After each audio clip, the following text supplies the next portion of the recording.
We are here today to celebrate the official groundbreaking for the redeveloped Eureka Recreation Center. We are moving up to over 16,000 square feet, so that's a little over 5,000 additional square footage. It will double our classroom space for our after-school and summer play programs. We'll have a reimagined and redone gymnasium, and then there'll be a whole new wing that will have a community room and some bathrooms and some workspaces for staff.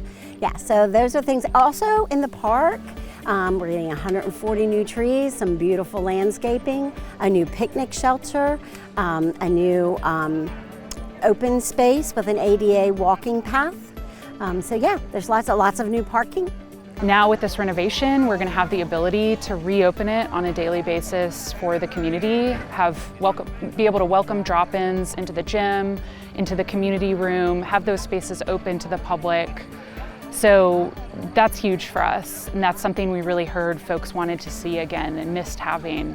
Eureka Recreation Center was built in 1965. That's 6 decades that it has served our community. And it is time for us to create a social hub for the community and the city to come together with a new space, new energy, new opportunities. I think it's very important for the city, for the neighborhoods, and for us all to have this new space that we can be so proud of.